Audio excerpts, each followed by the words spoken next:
So this is the code for lesson 84's assignment, creating a binary counter with a button and using an interrupt.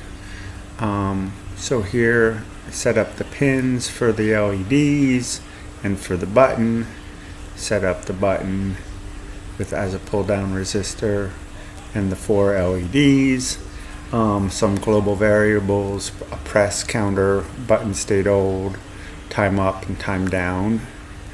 And then here's the actual function.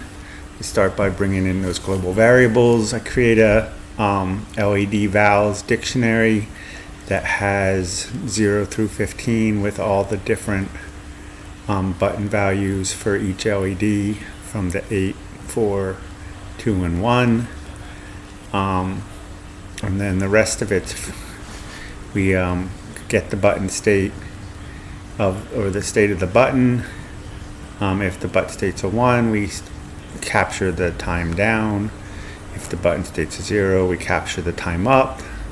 And if button state old is a 0, button state's new, the current is a 1.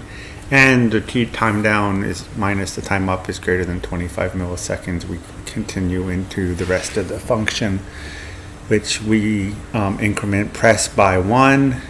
And then this count variable is the string of press mod 16, which then gives me a value that I can use to call each value. So this goes back to that dictionary I created with the count, and then this is the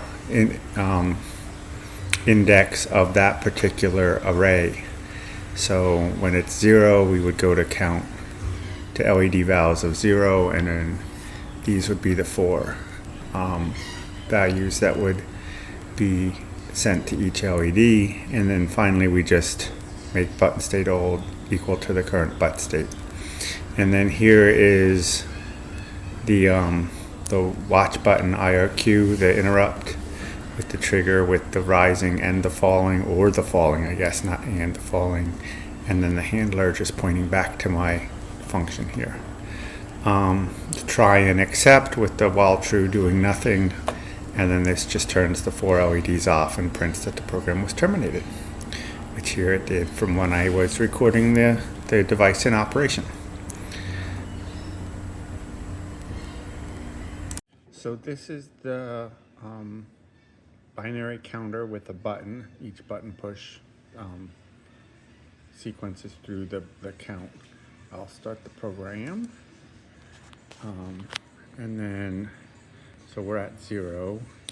There's 1, 2, 3, 4, 5, 6, 7, 8, 9, 10, 11, 12, 13, 14, 15, back to 0, 1, 2, 3, 4, 5, 6, 7, 8, 9, 10, 11, 12, 13, 14, 15. And then to exit the program, if I hit Control C, everything goes out and the program terminates.